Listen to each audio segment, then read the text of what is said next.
ये कहानी है जॉन नाम के मछुआरे की, जो हर रोज की तरह अपनी छोटी नाव लेकर समंदर में मछली पकड़ने निकलता है। लेकिन इस दिन कुछ अलग होता है। अचानक चारों तरफ घना कोहरा छा जाता है और दूर दूर तक कुछ दिखाई नहीं देता। जॉन रास्ता भटक जाता है और इधर उधर भटकते भटकते उसे एक सुनसान नाव नजर आती है। जिज्ञासावश वो अपनी नाव उस नाव से बांधता है और अंदर जाकर देखने का फैसला करता है। जैसे ही वो उस नाव के भीतर जाता है, उसके होश उड़ जाते हैं। पूरी नाव खाली थी, न कोई इंसान, न कोई आवाज, बस रहस्यमयी सन्नाटा। जॉन जब उस रहस्यमयी नाव में गया तो सब कुछ बिल्कुल सामान्य लगा। खाना ताजा था, कपड़े करीने से रखे थे और हर जगह इंसानी मौजूदगी के संकेत थे। लेकिन वहाँ कोई था नहीं। वो नाव को चालू करने की कोशिश करता है पर इंजन काम नहीं करता। इतने विशाल समुद्र में अकेली और खाली नाव देखकर जॉन हैरान रह जाता है। वो दूरबीन से चारों ओर देखने की कोशिश करता है, शायद कोई पास में हो, लेकिन घना कोहरा सब कुछ ढक चुका था। निराश होकर वो कंट्रोल रूम लौटता है और वहाँ पड़ा रेडियो ऑन करता है, मदद के लिए कोई संकेत भेजने के इरादे से। जॉन ने रेडियो पर संदेश भेजा, ये नाव समंदर में फंसी है, कोई सुन रहा हो तो जवाब दे। संदेश भेजने के बाद उसने सोचा कि अब अपनी छोटी नाव से लौट जाना चाहिए। लेकिन जब वो बाहर आया तो उसकी नाव वहाँ नहीं थी,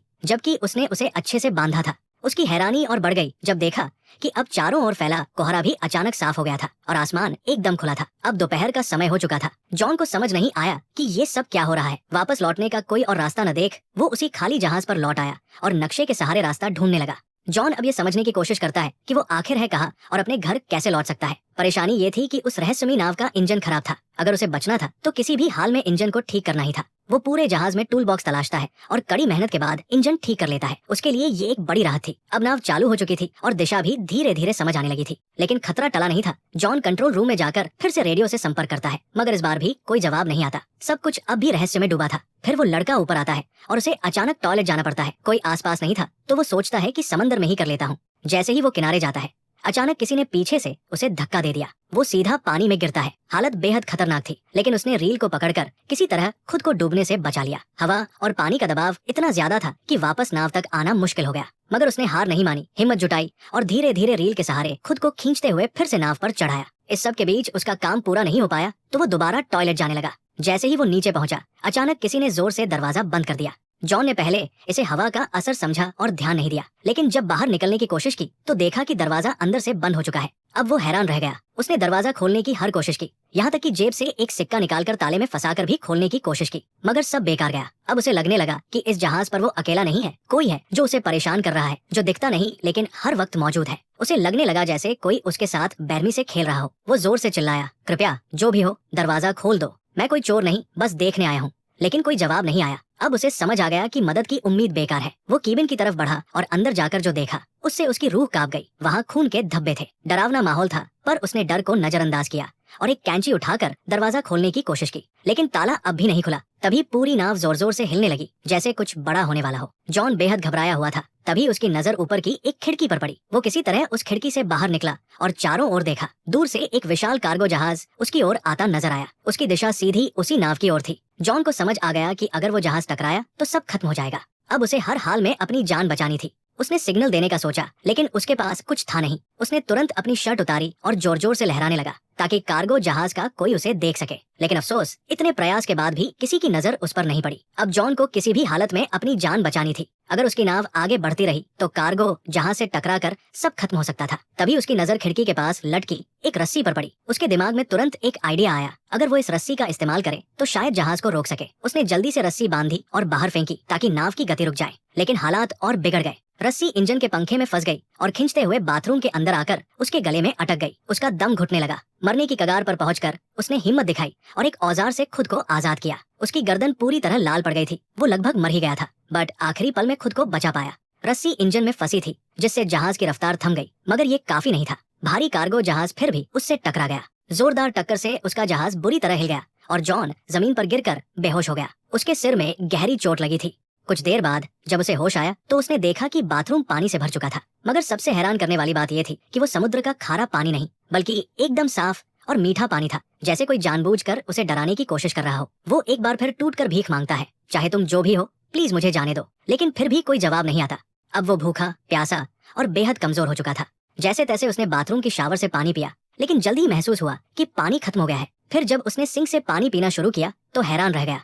अब वो पानी खारा हो चुका था। उसे तुरंत समझ आ गया कि नाव में कहीं छेद हो गया है और समुद्र का पानी अंदर आ रहा है। ये नाव अब ज्यादा देर नहीं टिकेगी। वो घबराकर दरवाजा खोलने की कोशिश करता है, लेकिन लगता है किसी ने उसे बाहर से बंद कर रखा है। रात का समय था और ऊपर से दिखा कि कोई अदृश्य, शायद दुष्ट शक्ति इस नाव को नियंत्रित कर रही थी। पानी तेजी से बढ़ रहा था और जॉन थककर सो गया। रात में समंदर में भयानक तूफान आया, जिससे नाव बुरी तरह टूट गई और जॉन भी गंभीर रूप से घायल हो गया।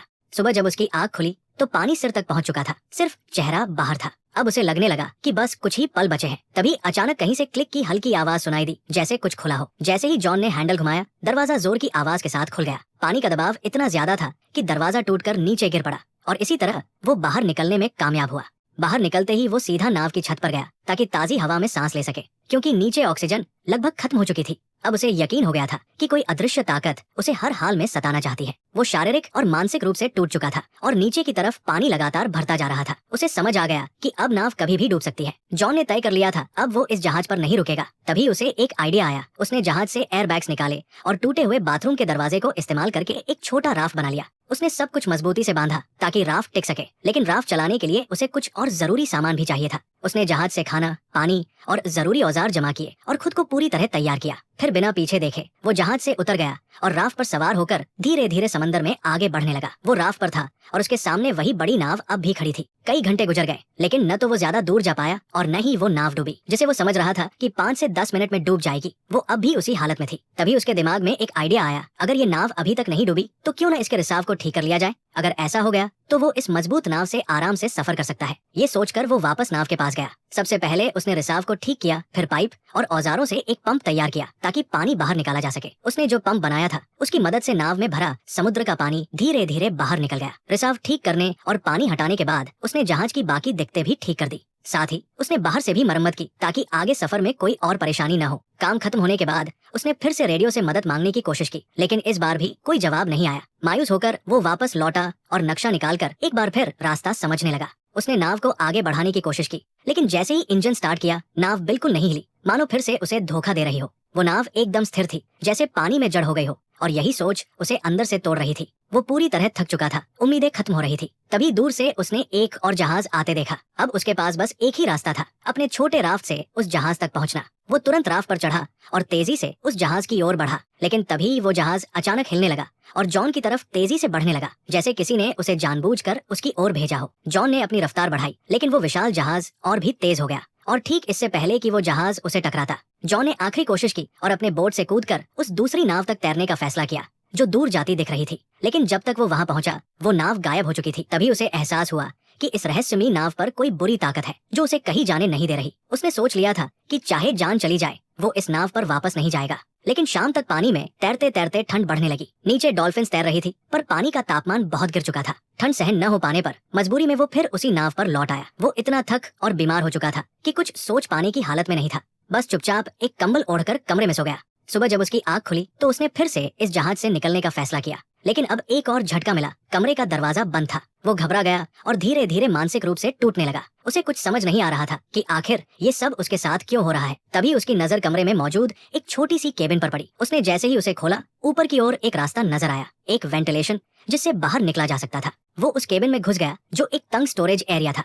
हर बार जब वो स्टोरेज एरिया से ऊपर चढ़ने की कोशिश करता, फिसलकर नीचे गिर जाता। गिरने से उसे कई चोटें भी आई, मगर उसने हार नहीं मानी। बार बार गिरते हुए आखिरकार वो फिर से ऊपर पहुंचा और उस वेंट की खिड़की को खोलने की कोशिश की, लेकिन वो टस से मस नहीं हुई। ऐसा लग रहा था जैसे उसे जानबूझकर सील कर दिया गया हो। अब वहाँ की ऑक्सीजन भी तेजी से खत्म हो रही थी। सांस लेना मुश्किल हो रहा था। नीचे का दरवाजा भी बंद था। वो वापस कमरे में नहीं जा पा रहा था। उसे लगने लगा कि अब यही उसका आखिरी समय है। लेकिन तभी उसने फिर से वही क्लिक की रहस्यमयी आवाज सुनी। जैसे ही केबिन की खिड़की क्लिक की आवाज के साथ खुली, जॉन बिना समय गवाए बाहर निकल आया। ताजी हवा ने उसे थोड़ी राहत दी। बाहर आकर उसने देखा कि नाव एक छोटे से द्वीप की ओर बढ़ रही थी। ये देखकर उसके मन में उम्मीद जगी कि शायद अब वो इस डरावनी नाव से हमेशा के लिए आजाद हो जाएगा। जैसे ही नाव किनारे पहुंची, वो फौरन उतर गया। उसे लगा कि इस द्वीप पर जरूर कोई है जो इस सब का जिम्मेदार है। गुस्से में उसने एक डंडा उठाया और द्वीप की तलाश शुरू की, लेकिन जल्द ही हैरान रह गया। पूरे द्वीप पर इंसान का कोई भी निशान नहीं था। अब जॉन फिर से गुस्से और डर से भर गया था। जैसे ही वो उस द्वीप से बाहर निकला, एक नया दृश्य उसकी आंखों के सामने आया। वही रहस्यमयी नाव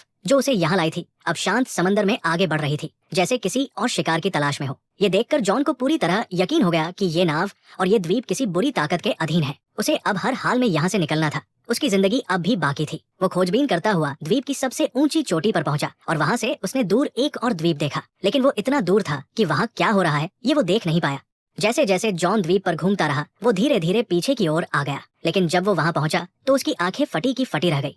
ये वही जगह थी जहाँ से उसकी यात्रा की शुरुआत हुई थी। सब कुछ वैसा ही था, वही उसकी पुरानी नाव ठीक उसी जगह बंधी हुई और वही लोग, जैसे कुछ बदला ही ना हो। पूरा माहौल पहले जैसा था, जैसे कुछ हुआ ही नहीं। जॉन एकटक सब देख रहा था। उसे यकीन नहीं हो रहा था कि ये सब एक बुरे सपने जैसा लगने वाला अनुभव असल में उसके साथ घटा था। लेकिन अब सवाल उठता था, उसकी नाव वहाँ दोबारा कैसे पहुंची और इस द्वीप की सच्चाई क्या थी। जॉन जब द्वीप के पीछे पहुंचा तो हैरान रह गया। वही जगह, वही नाव, वही लोग, जैसे कुछ भी नहीं बदला। उसे यकीन नहीं हो रहा था कि ये सब असल था या कोई बुरा सपना, मगर जो कुछ उसने झेला वो सच्चाई थी।